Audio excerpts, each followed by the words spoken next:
for anybody that has a dream, that wants to be an author but doesn't know how, that wants to achieve greatness in any field professionally, and you just stuck at where you're at. What I'm telling you is be in tune of yourself, discover Mm, yourself, and take the time to harness your craft. It may not be what you want it to be. It may take time. You know, it's frustrating. But once yeah. you implement yourself by changing your mindset of who you want to be, then God is going to bless you on anything that you set yourself in life. And only you can do that for yourself. And once you do that, then anything is possible and unstoppable.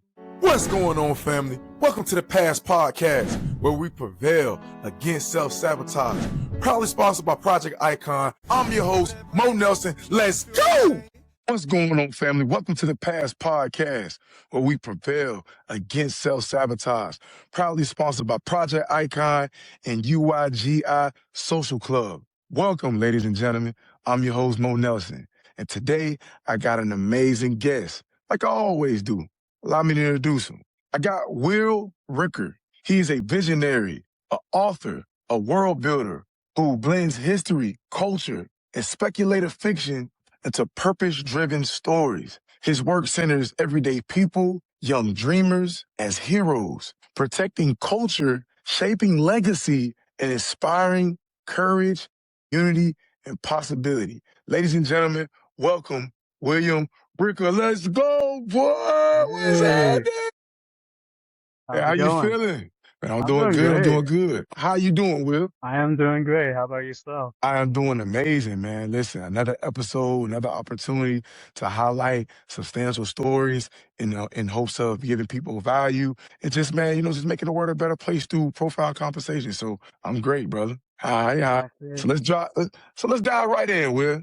Who is Will Ricker beyond the bio, and what chapter of life are you in right now? Well, as far as not in my bio, I'm just a laid back, chill type of brother that was born and raised in Tampa, Florida. Also, 20 minutes south in Riverview. Been living here all my life.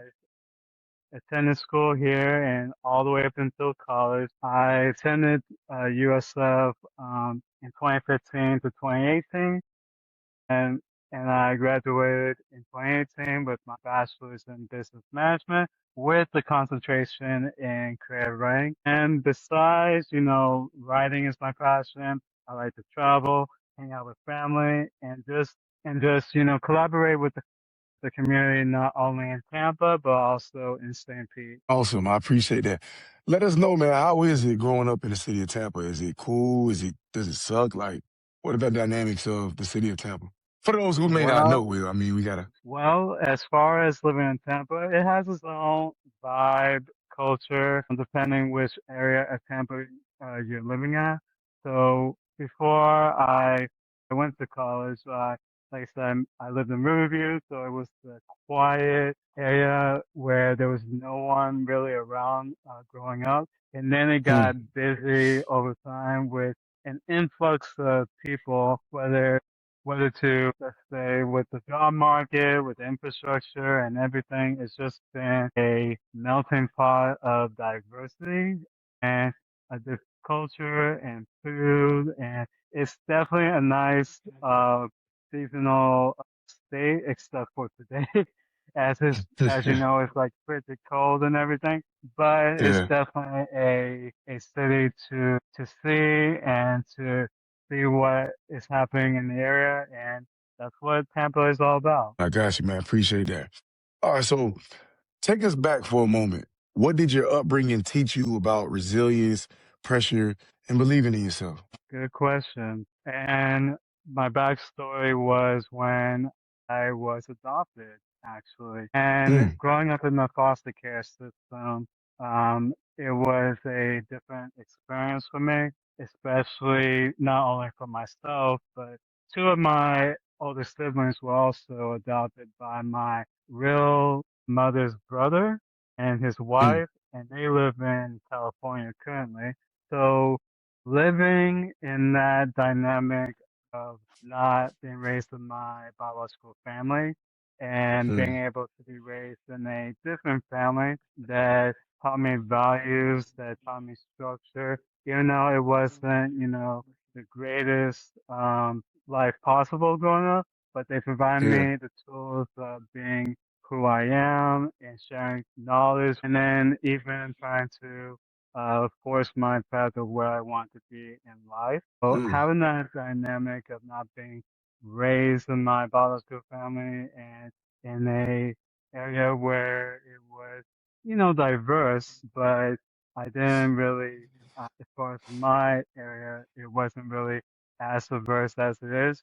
So it was, trying to find my identity, find my culture, and it brought me to where I am today as a published author. nah, man, I got you. I got you. And we definitely gonna dive into your um author endeavors, but I just wanna help the audience know more about you and I wanna learn more about you as well. So as far as, foster care, I'm very familiar with that. My mom was a foster parent for several years. So with that being said, I understand foster care is not permanent as far as adoption. So you said you were adopted or you were in foster care? Which one? So at the beginning, I was in foster care when I was a month Okay. old. My uh, adopted parents at the time, they worked for DCF for over 16 years, and they took care of a lot of infants that had different medical, situations and family dynamics. So at first I was in the foster care system first and then transitioned into adoption later in life as well. Okay. Yeah, because I was about to ask that. I was about to ask, like, how long, were you and the parents that you had as your foster parents? Like, what was your longest duration of, being up under some foster parents? Because some people, I know people personally that they experienced a different foster parent every month because it was just that bad. But then some people had it great where they had a foster parent for years, and then some people even eventually get adopted. So it sounds like in your case, you had it a little easier as most people that I've came across from because you're like the third person who graced the past podcast that has a foster care background. And my heart goes out to you guys because like I said, my mom was one. And I know the stories. I heard the stories and they were very daunting. They were very dark.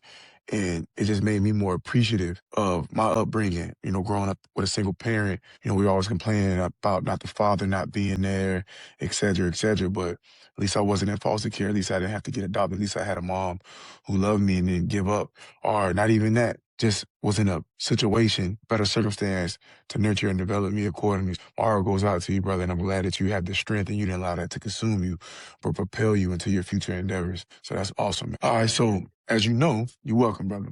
As you know, this is the P.A.S.S podcast, Prevail Against Self-Sabotage. So what's a moment in your life where you almost got in your own way, and how did you course correct? There was a lot of times that I held myself back, even through my life, even through my childhood, and back to what we talked about through foster care and adoption. It was like Mm, questioning, did my parents even want me, during that time, especially my siblings as well. And mm, even though it was a smoother transition, it still was a part of me in questions of who I am and why did my parents, decide to make this decision, or it was not their decision at all to give all three of us up, but it mm, was an experience of itself where I did have to, you know, go to like different foster homes. I had like a yeah, main foster home yeah, sanctuary, but I mean other foster parents and families where there was one, and I cannot forget about her, Miss Manning, and her kids and her husband and of course my siblings were also over there as well. And yeah, she was not very nice. And I do remember as probably like 4 or 5 years old when I was over there, and I could tell that she was mean, and if I did something wrong or even laugh during it the night, and of course we was just kids. Of yeah, course she was like that. She was like not very nice in that way, especially even when I was trying to roast cake for the first time. And Yeah. when I did, I hurt myself. She just grabbed my arm and set me down and yelling at my face. And it wasn't, Mm. kind words that she said to me. And I do remember that at that age, Yeah. even being 3 months premature too, even when I Awesome. was born as well. And I was basically dead for 20 minutes. And Wow. it was one of those things that traumatized me when I was like probably until like 10 years old. Because when I would be dreaming, I could see like the darkness, I could see me not breathing and everything. So I had to be in an apnea mode for like several months and be able to breathe.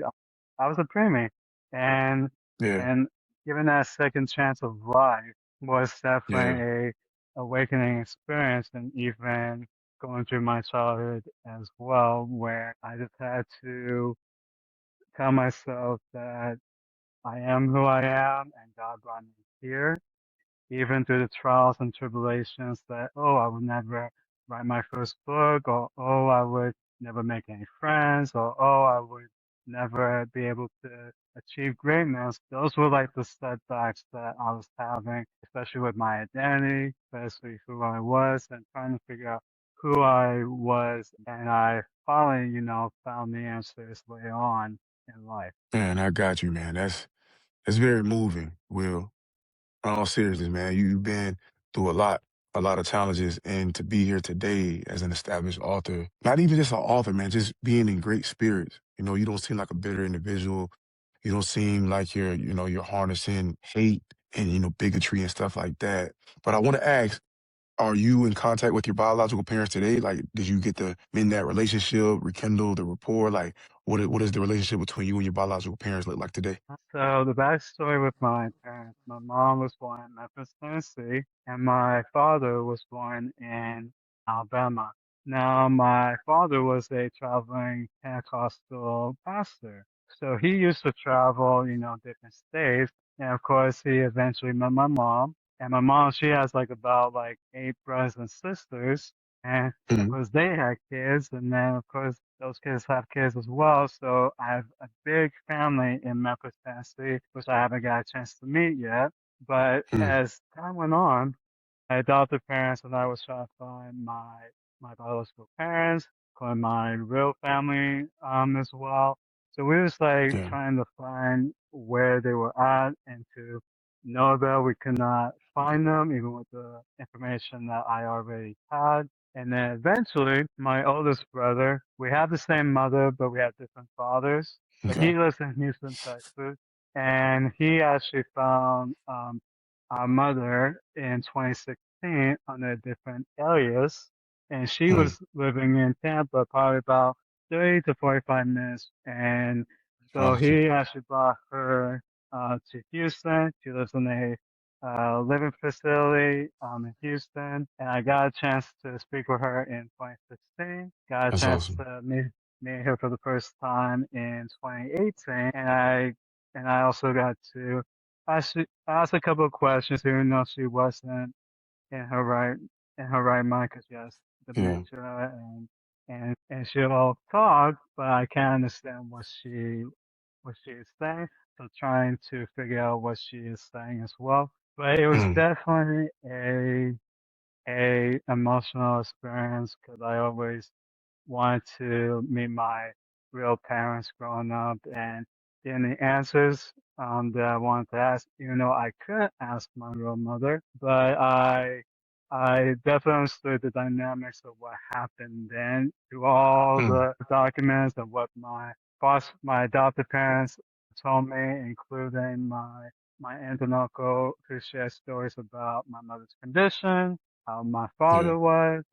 And it was definitely, I did not hold any resentment of what my parents did, because it wasn't their Mm. fault, and they did the best that they could to raise all four of us. A chance to meet her for the first time was definitely a great experience, and I'll Yeah. definitely see her again as well. Man, that is awesome, bro. That's amazing, man. Clap it up to you, man. I gotta clap it up, man. That is amazing. So is it safe to say, Will, because of you got the opportunity to ask your mom those questions, and get some answers that you always were yearning for. Today, is it safe to say that you're healed? Me. Man, that's why you have such a beautiful spirit, brother. You're radiant, brother. I feel the vibration, man. That is amazing. Not a lot of people conclude to that, Will. It's a lot of people that have been through similar situations, you, and even worse. I'm not blaming them, but they hold on to that hurt, to that trauma, and allowing that trauma to stagnate them of growing. But with you, it sounds like you healed that trauma. You're not happy of the cards you were dealt, but as an adult, as a sound, logical, thinking adult, you have took it and absorbed it in a way that behooves you and propels you into greater things as opposed to keeping you stagnant and anchoring you down. So is it safe to say all the things that you went through, did that encourage you to become an author? It did. Even writing since I was 10 years old. I always loved, the imagination in the 90s, whether it was Nickelodeon, Disney Channel, the Yeah. Marvel series and everything. I Yeah, always you loved talking my writing. language, nostalgia. Yes, and even writing poetry with my adopted mother, she also inspired me to write poetry as Okay. well. So I got that spark from her. I always been writing my story when I was that age, and ironically, I kept on writing, changing my styles and everything. And it's like it did not resonate with me because I wanted to show something different. So after Hmm. watching, all those shows and movies back then, and pretty sure that you know some of them as well. But I wanted to show who we are as individuals as a superhero form and mixing fiction, nonfiction, and having us, together in that way. And like how I have not got a chance to meet my biological father, it Hmm. also inspired me to use that as a way to utilize my story as well with some of the characters as well that have not got a chance to see who is their mother, who is their father.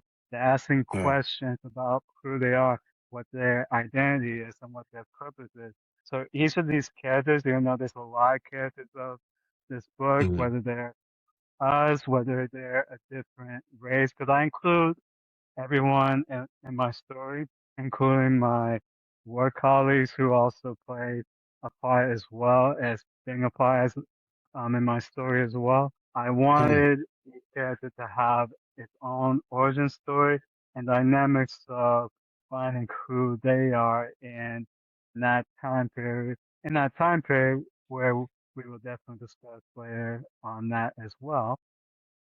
Okay.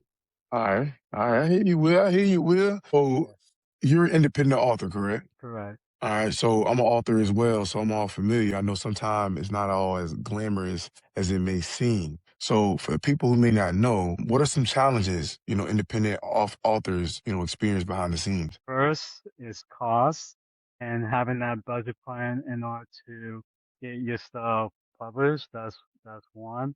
Two, also being marketable and visibility. That's like Mm, a everyday factor of trying to promote yourself versus traditional. And yeah, then lastly is just trying to find locations in order to do your book signing events can be challenging and doing research and finding the right connections.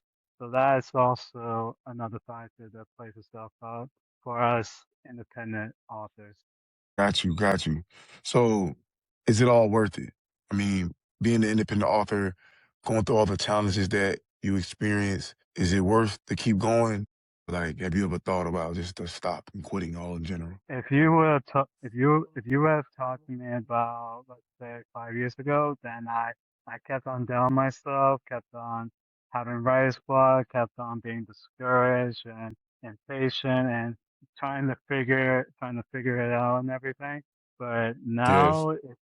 now it's definitely all worth it, especially of how much I have grew into this. And it's Mm, been a short amount of time, as far as being a self-published author last year and yeah, continuing that congrats. momentum. Thank you. And continuing that momentum in my sequel currently, which will be published later this year, which I keep telling myself that keep going. The younger generation needs to hear who we are and sharing our stories and give them that insight by thinking not only creative but being their own superhero at the end of the day, whether they want to dream of being an author, entrepreneur, or anything professional that they want to be in their Mm. lives. For me, I'm not gonna slow down by just with one book.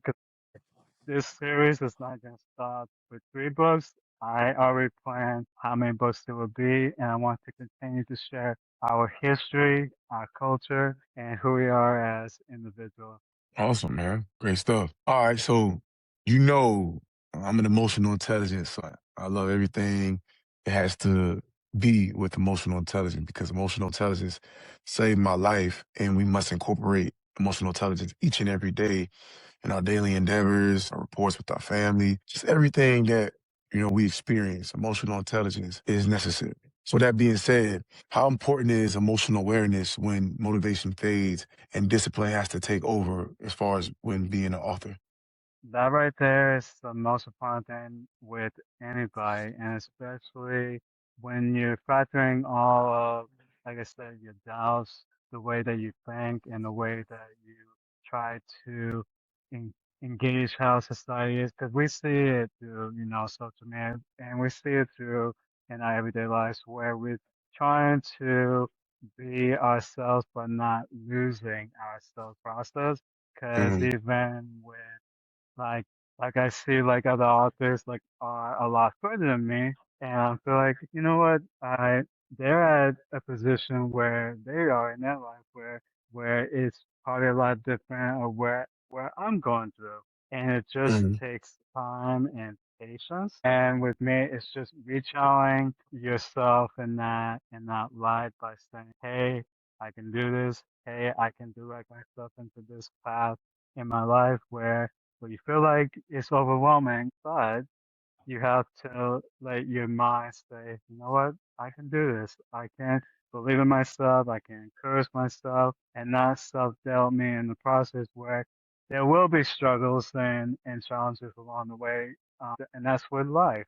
Learning that process definitely drove me to where I need to be. got you. Understood. Let me ask you this. Can you tell us, because you said don't lose yourself in the process, can you tell us personally some techniques that you exercise that enabled you not to lose yourself throughout your journey? For instance, is with social media. Now we have talked about like through the algorithm, being consistent through social media. But even with that, it can also cause, fatigue. It can cause, doubt in that aspect. And I've been Mm, to a couple of events where I was trying to get answers that when I first published my book, and even prior to that, I was even showing my character illustrations through music, whether it's like through the 90s, go back, hip hop and everything, mm, shorts to get myself out there. And I was doing it three times out of the week until I was able to publish my first book. And then once I, anticipate the hype, now, okay, what's next? What's next that I can do creatively to get people's interest, to see how much I can engage, but also not lose myself in the process where countless of hours of being on social media by trying to do like different creative videos over time, whether it's me speaking, whether it's like doing like different reels, where I'm doing like my yeah, dance challenges. So it's like trying to try to be in the present and got you. balance yourself out by knowing, yes, you're trying to do all these things, but you can also give, a little suspense of, hey, it was like the last time when I gave myself a break. After I Yeah. did a lot of things last year, I gave myself a break after December. Few weeks, did not post anything, and I felt like that needed to be needed because Mm, it definitely, I wanted to realign my mental health and realign of everything that I already achieved. Because, like I respect. said, once you continue on, you don't want to lose yourself by constantly being on the screen. but be yourself authentically by talking to people that you already met throughout through your journey, and then just continue on being yourself by balancing virtually and in person. So that's what I had to do to channel myself into that. Got you, got you. And today, like, how do you believe your work helps people, and who do you feel you are most called to serve? I believe that with everything that I've done is helping kids to dream big, to be who they are, and even to Mm, discover new possibilities and imaginations that they never even thought of. And even diving mm, into my prologue, even when you first read it, you'll see it like as a movie. And after reading a ton of all children once, and we had to read different books that we did not want to read, like To Kill a mm, Mockingbird and Romeo and Juliet, and all those books that didn't really, was necessary, but it was necessary for the curriculum. But stories that resonate our younger generation, through stories that need to be told, and even not just through them, but also us men, women, and all generations and all ethnicities that can relate of who we are as individuals. So it's all about growing the possibility of dreaming big.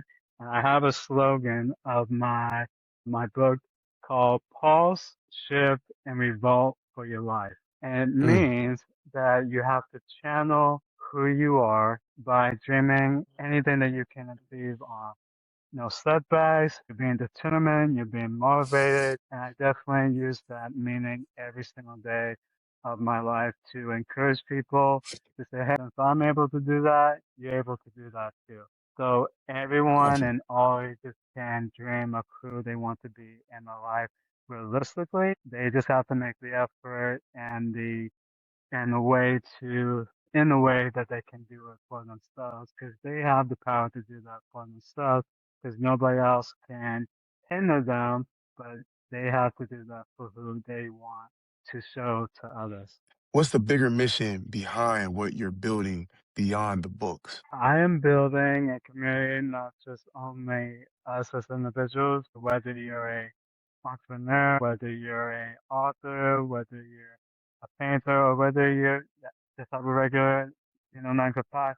By building that, I've been doing like a few, interviews with other authors, not here locally, but also Mm, out of state as well by sharing who they are. Even my cosplay designer who lives in Georgia, I got a chance to work with her and I was able mm, to share her story how she got started, how she attended a HBCU, and how she was able to go into the cosplay department. And we never met at all.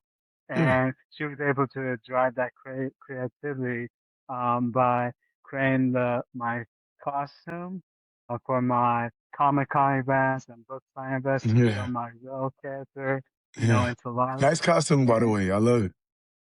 appreciate, appreciate. Yeah. And I also want the younger kids to, read, get excited for reading. That's why I have like three different versions of my books for college, for middle school and high school, and for children. That way it can be like a steady pace for them. Not just only that, but I also want to continue to help the Tampa and St. Pete communities, the nonprofit organizations that help me along the way, like the Comparative Readers Coalition, the Pinellas Explorer Arts Project, who hosted the Tampa Bay Urban Futures Festival and the first Comic Con, Mm, which I was the freshman for that, and got a chance to meet the kids, share my story, got a chance to be interviewed. So I want to continue to share that story, my story to others. And even with the classrooms and some different, future projects to get to help with the educational side and even yeah. to, Africa. So that's like a long, dream that I have in my head. But I'll focus on that to to show that I want us to continue to motivate each other, to inspire one another. So that's where I'm at. Got you. So on a scale from 1 to 10, 10 being the highest, how important is reading and why? I wish there was like you could go above 10, but 10 is definitely the highest because this I've been reading statistics of how, with technology nowadays is hindering our kids as well, with academic, but also trying to find like the right reading material for them to read. So it's definitely important for them to harness those skills by say, hey, you can read any subject that you want to read, whether it's 30 minutes to an hour. Get them motivated and excited for reading is definitely, important. And even with me growing up, it was a slow transition for me to start reading, but then after a while, I enjoy reading. And then now I'm like bouncing from writing and reading from time to time, but it's books that I actually want to read. And that's what kids need the most as well, so they can be engaged in reading. That way they don't be afraid of reading. And even a backstory on that, with I had to take the standardized testing for FCAT. Mhm. And FCAT for reading, I had to study it. They say there is a real book, they study guide on how to do it, but you definitely you're still, foreign and everything else. Fortunate for me, it took a lot of attempts for me to finally pass it. I Mhm. told my mom, like, why was I not able to pass that? I passed everything else, but I wasn't able Yeah. to pass, the FA reading. And then eventually, on my last attempt before graduation, I was able to pass it. And then for the ones that did not pass it, they wasn't able to graduate. So it was definitely a way for me to, appreciate reading, appreciate that reading is definitely, important for all of us. And and yeah, just trying to get ourselves out there to share our stories of who we are, so that way the kids can be excited in that way. Oh, man, that's what's up, man. Well, you took me back a little bit, man. I had a nostalgic moment when you was talking about the FCAT, man. I remember those days. Mm, And I had a hard yeah. time with the FCAT. I don't know what it was, man. I think it was more like a mental thing. Every time when I knew it was time to take that FCAT, I could never just perform how I desired to perform. And I used to study, but it's just, man, Mm-hmm. and I didn't suck at tests. I was pretty good at tests. But the Mm-hmm. FCAT, man, it was just something free about it, man. I don't know. That's crazy. You brought me back with that, man. But for someone who wants to become an author but doesn't know where to start, what does it really take mentally and practically? And like, what is the first step you would tell that person to do to become a successful author like yourself? I would say align yourself mentally, physically, and emotionally, because it's gonna take time, long hours, and effort to get to where you need to be. And with my book, that's exactly what happened through long hours, determination, changing, different things along the way. So that's where everyone needs to focus on that it's not a rush. There's no, a a quick way to do it. It just takes time in order to create something in that capacity. And with this masterpiece, that is exactly what I did. It was through waking up in the early morning, even though I do naturally because of work.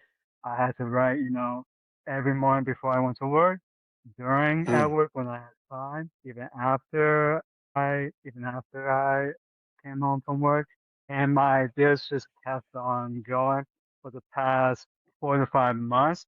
I mean, writing continuous, just thinking, dreaming, and it was just flowing effortlessly. yeah, Whichever genre that you want to do, you gotta tell yourself, what do I want to share to others that would be impactful, exciting, memorable? And that's where you would have to start, and then jot some notes of what you want to create. And then after you create that, then you can formulate, different ways of how you want to just approach your story. And then once you do, then you can think, okay, how much is going to cost? How much time I'm going to have to market? How am I going to, how am I able to Mm-hmm. find all these resources that I need in order to be successful to publish your book? The copywriting Mm-hmm. aspect, trademarking, I pretty much, did all those steps as well in order to protect, my material and my brand and who I am. So it takes money, takes time, but as long as you be in tune of oneself, then you can dream anything that you want to dream of and then be successful on that. And that's what's up, man. That's what's up. And if I'm not mistaken, you have written 3 books, correct? Yes, I did. Okay, so that's awesome. So if you don't mind, just briefly, can you give us the titles and just a brief description of what these books are about that you wrote? Yes. So let me start off with my masterpiece. As people like to say, it's a textbook, but even in that way, it's definitely a book that I worked very hard throughout the years. And this is the book that I started in high school and changing it, along the way. So Okay. this book is called The Reshift Saga Origins, and I'll zoom in a little bit. That way Okay. everybody can see. And so this Okay. is the first novel of the series. And short version of it, it's basically two friends in Africa in the night discover an oak tree, which is a portal to our canoe, meaning Emerald City, and there's three fractions that resides there. The pulsars who protect the Earth's energy, the shifters who are the masters of space and time, and the revolters who try to reshape reality for their own gain. Now, Ben Stissa and Kavan are the two protagonists in the story, but there's also additional characters along the way.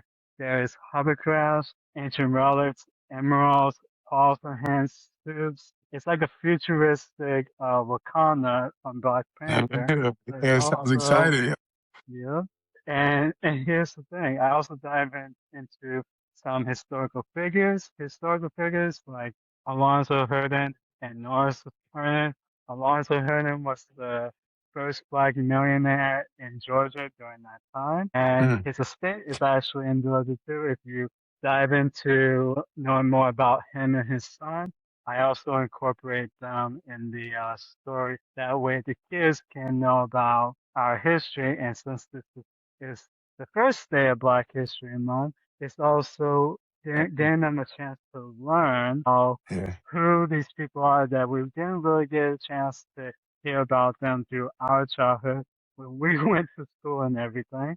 We Yeah. learned about, MLK, Malcolm X, and everybody during that time, but not other historical figures where they made impactful Yeah. decisions through history. Yeah. It's Even tough. even even through this, like I said, I also put my own personal story into it, my identity, because I dive into the history of Benin. That's where I'm from. Did my ancestry DNA through there, and that's Mhm. how diving into these different landmarks through Africa, Mali, Cali, Benin, even Spain, Atlanta, Georgia, and then also the Hannibal Academy, where these three fractions is like a whole nother level. And even with my work colleagues that play a part of it, being their own characters of who they want to be and who they want Mhm. to look like and what their suit color, what position that they want to be in.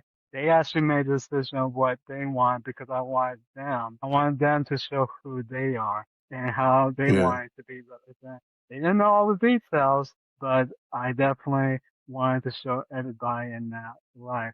So it's all about preserving the past, the present, the future, because the evil Revolter president Theodore Sim trying to rewrite history itself by trying to find components of the Nexus, but also trying to tear these families apart. And so there's a cliffhanger at the end of it where there's like a huge battle, which I'm not gonna give anything away. Yeah. I Don't said give it away. We want the once people you to get read the the book, first man. We want to feel. once you You read got the to get it for book, yourself, ladies and gentlemen. Once you read the prologue, like I said, it's like a movie, and I wanted people to see it as a movie, to see the suspense, to see how Africa is, to see how everything comes to be, and then it's like there's more surprises in each chapter where there's not a dull moment into there. And Mm, then once I dive into my first book, let me do a teenage comic book and a okay. children's book based on my series as well. So this is actually my teenage comic book for middle school and high schoolers. And this is actually in a comic book format, which I also got Mm, a chance to do. So I'll let you see, some of the illustrations in- into it. And the yeah. surprising part of it, there's also the prologue excerpt from my novel. That way, it's like it's 80 pages. It's a quick read. They can read the illustrations first and then dive into the prologue itself. And that way, Mm, they can gradually get into the actual book, which I'm gonna have, future books based on the first book and more books, along the way. And then the children's book, which is for kids is 5 to 11, and it's about like 30 pages, and it has the illustrations throughout the book. That way, it's like easy for the adults to read to the kids. It's like uh, same same aspect with the prologue, short, straight to the point. Gets them to see what the world is all about, John and Princess's perspective throughout the story. man, that's awesome, man. Big ups to you, man. I know it took a lot to write 3 books, man. That is an accomplishment in itself. I'm actually working on mine still, and that's going to be my second one. But I remember what it took for the first one. Took a lot of intestinal fortitude, man. So definitely applaud you and salute you for coming with 3 books. So, Will, for those who may be interested, because your books sound very intriguing, how can they purchase their book? How can they purchase your book? Excuse me. Well, they can definitely purchase it through Amazon. All three of my books are available on there through Kindle, paperback, and hardcover. Affordable prices as well because after doing research, you have to make sure that the right price is good for the consumer. And I wanted Mm, to resonate with that. Even with my sci-fi novel, not only do I have the black and white color, but I also have the full color where if you want to buy it, it's more expensive because of the printing cost. But if you want mm, to have like any version, and that way you can do that. And through social media, on all social media platforms under my name, William Ricker, Ricker, and you could definitely check all the behind the scenes and sci-fi content that I've been putting out there, even my newspaper articles if you want to get a chance to look at them as well. I do have a Linktree profile as well if anybody wants to check into that. okay. I appreciate that. Let's switch it up real quick before we get out of here, right? Give us a fun fact about Will Ricker that nobody really knows. There's a lot of them, but I'm gonna say that that I like to travel. That's the thing that I like to do in my spare time. The last place that I traveled to was in New York for the first time. Mm, Yeah, yeah. and got a chance to see Manhattan, Times Square, Brooklyn. Got a chance to walk there as well, and got to see a lot of different areas in New York. And another fun fact about me is that I like to. I'm not defined in one box per se, but I like to do different things that are unexpected. Like me doing promoting myself, doing like dance challenges, and going to like presenting my book, and even to Comic Con conventions. I like to be spontaneous and adventurous by trying, different things in life. So that's like Mm, the surprising is that you don't know what to expect, but it'll yeah. be fun and different. I like that. I like that. All right. So before we get out of here, I want you to leave some encouraging words to the audience. I mean, if you could leave the audience with something, principle, words of encouragement, something that can help them prevail against self-sabotage and help them, for the aspiring authors especially, become an established author like yourself, please leave them with something, if you can be so kind. Most definitely. Throughout my life, I thought that I wasn't going to be anything. I was discouraged. I was trying to see if I was going to fit in society and fit into life itself. And going through those obstacles through foster care, adoption, and even my family dynamics, even through experiencing my foster foster parents' death early in life Mm, before they saw me graduate from US stuff. mm, Motivating yourself is definitely important because with everything that's going on in life, you don't want to take anything for granted. And with my experience through people, through my family, and even saying goodbye to my foster parents and telling them, hey, I'm going to be a published author and I'm going to dedicate this book to you. And when I told them that, I believe myself to do it. So for anybody that has a dream, that wants to be an author but doesn't know how, that wants to achieve greatness in any field professionally, and you just stuck at where you're at, what I'm telling you is be in tune of yourself, discover mm. yourself, and take the time to harness your craft. It may not be what you want it to be. It may take time. You know, it's frustrating.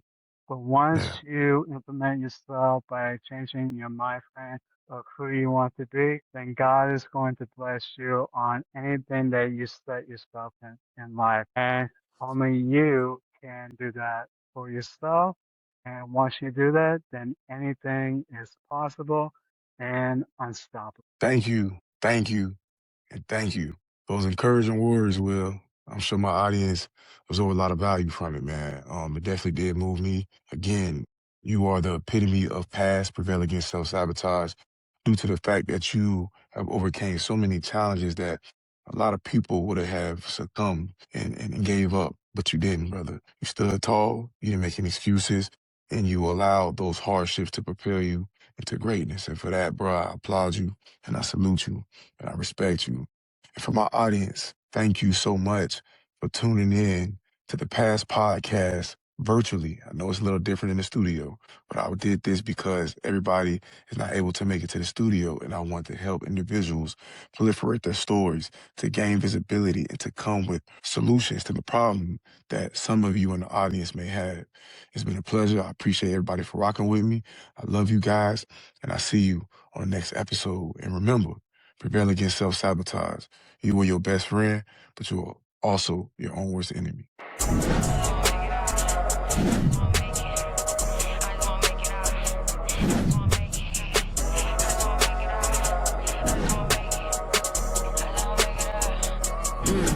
Yeah, I just wanna make it out for the times that we ain't had.